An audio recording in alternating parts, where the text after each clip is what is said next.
मैं हूं कुसुम, आप देख रहे हैं राजस्थान धड़का न्यूज। इस वक्त की बड़ी खबर पर कोई काला दाग नहीं लगा सकता और इसीलिए जब मैं 2 रन को छोड़कर 3 रन में गया तो भूचाल आ गया, भूचाल। 3 रन के लोगों ने, कार्यकर्ताओं ने जिस आत्मविश्वास के साथ मेरा वेलकम किया है, भारतीय जनता पार्टी की खिड़की बन गई, बिरला जी की रूह कांप गई।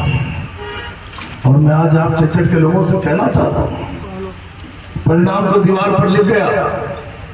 इस बार दिल्ली के रास्ते पर बिरला जी नहीं, आपका बेटा जाने वाला है। और जिसको दीवार नहीं पढ़नी आती, बिरला जी का चेहरा जाके पढ़ लो। प्रहलाद मंजल मैदान में नहीं आया था तब तक तो घर बैठे 5 लाख से जीत रहे थे। अब रात के 1 बजे साधन खेड़ी में गाड़ी से उतरते हैं, 15 लोग देखकर कांच खोलने से पहले कहते हैं विधानसभा में धारीवाल जी की मदद नहीं करते तो इसका इलेम छाती पर नहीं आता। अब अपने अपराध उगलने लगे,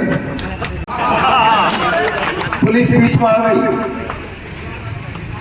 एक आरपीएस से, एक थानेदार से नौकरी लगा हुआ राजीव दत्ता, रवि दत्त गौड़, वो बिरला जी के दलाल और एजेंटों की तरह काम कर रहे हैं। उनके 2-4 कैमरे यहाँ भी घूम रहे होंगे, कौन नारा लगा रहा है। शाम को सारे थानेदार आईजी क्या जाके उसका चेहरा देखेंगे, वारंट ढूंढेंगे, कोई पट्टा फट्टा तलाशेंगे, जमीन के कोई लफड़े ढूंढेंगे।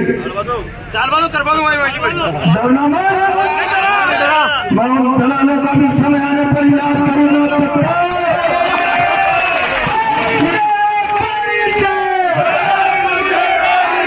और दत्ता और आईजी के इशारे पर नाचने वाले यहाँ के लोगों, अपने दिन विचार लेना। तुम्हारी माँ ने दूध पिलाया तो 4 जून के बाद मुझ पर भरोसा करने वाले आदमी को छोड़ के बता देना, तुम्हारे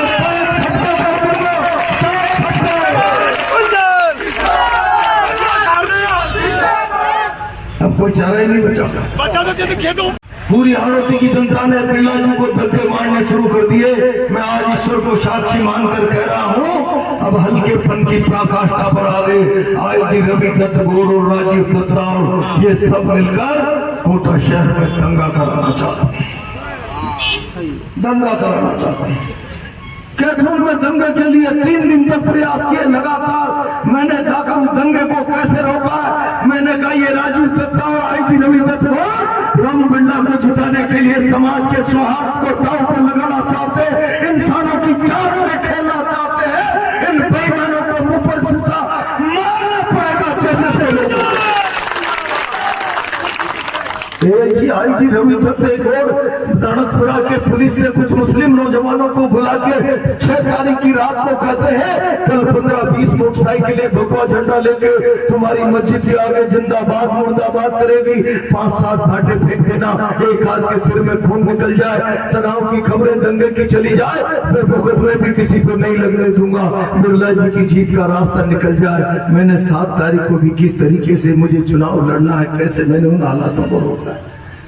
आज सवेरे से केसुराई पाटन में जाकर कोई रिश्तेदार रहता हो तो पता करो, आईजी रवि दत्त गौड़, राजीव दत्ता और आशीष भार्गव ने दंगे के हालात बना रखे केसुराई पाटन में। मैंने सवेरे डीजी से कहा, डीजी ये हेड कांस्टेबल और सिपाही के लेवल के जो आईजी और एडिशनल एसपी बैठा रखे हैं, इनको यहाँ से विदाई कर दो। और मैंने पहली बार भारत के चुनाव आयोग को मैं यहाँ से आरोप लगा रहा हूँ, नपुंसक की तरह देखा है।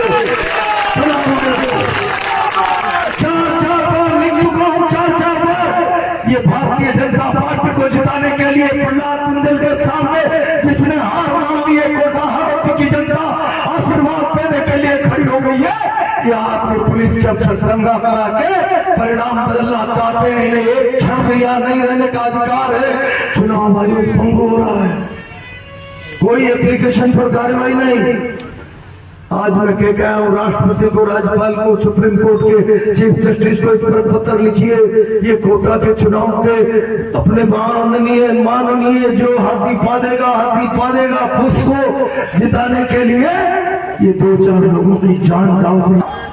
तो कोई माइकलाल दत्ता आवे चाहे दत्ता के ताऊजी आवे, रवि दत्त गौड़ आवे चाहे रवि दत्त गौड़ के ताऊजी आवे, मैं 4 जून की काउंटिंग के बाद 2-2 हाथ कर लूंगा इनसे। आप न रुकना, न थकना, न झुकना, और तब तक 26 अप्रैल को शाम को 6 बजे तक एक एक वोट को पेटी में नहीं पहुंचाकर अपने बेटे को संसद का रास्ता नहीं बना दो, तब तक सावधानी से खड़े रहना। अरे हद हो गई, हद हो गई। मेरे घर में हजारों लोगों का रेला, दिन में तो सीआईडी वाले देख रहे, रात को ऊपर ड्रोन से निगरानी कर रहे थे। 1:30 बजे ड्रोन पकड़ा है घर के ऊपर रात को। अरे तुम निष्ठा की पराकाष्ठा कर रहे हो। तुम चाहते हो कि प्रहलाद गुंजल चेचट के लोगों से कहो आओ मेरी इज्जत बचाओ, चेचट आ जाए हल्ला कर ले। मेरी बेटियां और मेरी पत्नी जहां संपर्क पे जाती है बिजली काट देते रात के अंदर उन मोहल्लों की।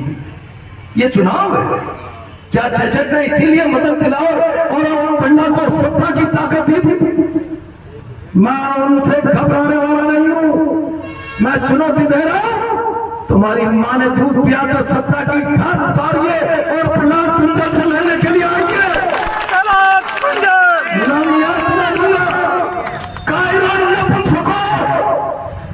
सत्ता की ठान लेकर तुम हिजड़ों की तरह इस तरीके से गुंडागर्दी करने की चेष्टा मत करो कि प्रहलाद गुंजल गुस्से में आकर लड़ जाए और चुनाव का सत्यानाश हो जाए। इतनी निष्ठापूर्वक क्या तुमने इसीलिए बिरला को ताकत दी थी कि बिरला तुम्हारे इस बेटे के साथ नाइंसाफी करे? क्या तुमने इसीलिए मदन दिलावर को ताकत दी थी? और इसलिए आज कहना चाहता हूं, बर्दाश्त की सीमा हो रही है। अब आप फैसला कर लेना, क्या आपके बेटे का जीवन बचाना है या आपके बेटे को सूली पर चढ़ाना है? आपके हाथ में, जो भी करो आप करना। 70,000 से जिताओ तो आप जिताना और अपने हाथ से गला दबाओ तो आप दबाना। बेईमानों के सामने मैंने कभी नीचा नहीं देखा है। जिस रोज मैं कांग्रेस पार्टी ज्वाइन कर रहा था, कुछ जरा से लोग भारतीय जनता पार्टी में जिनकी औकात को मैं जानता हूँ, सारे लोग बाड़े तोड़ के धारा में बहकर बीजेपी में आ रहे हैं। मैंने कहा तुम लोगों को मैंने ABCD सिखाई होगी, आधे से ज्यादा को बयान देने से पहले अपनी हैसियत का अंदाजा लगा। मरी हुई मछलियां भी नाली में बह जाती है, धारा के विपरीत तो जिंदा इंसान चलते हैं। प्रहलाद गुंजल मरी हुई मछली नहीं है। तुम अभी मरी हुई मछलियों को नाली में बहकर अपनी तरफ आते हुए देखकर अहंकार में मत आओ। मैं धारा के विपरीत दरवाजा तोड़कर आया हूं, नानी याद दिला दूंगा। भारतीय जनता पार्टी में लड़ते लड़ते मोदी साहब की चमचागिरी करके बिरला जी ने मुकाम पाके मुझे इतना रोक रखा था कि मेरे फेफड़ों में संक्रमण हो रहा था। दिलावर जी, अब प्रहलाद गुंजल हर तीसरे चौथे दिन इस चुनाव के बाद मंडी दिखेगा, बिस्तर पैक करना शुरू कर देना। कितना कमाया है, कितने बंडल है, सब से जमाना शुरू कर देना। तुम्हारी पैकिंग तो ये प्रहलाद गुंजल करवा के देगा, मान करके चल लेना। बस तुम तो बिरला की पैकिंग कर दो, होगी कंप्लीट, पक्की होगी। राम राम।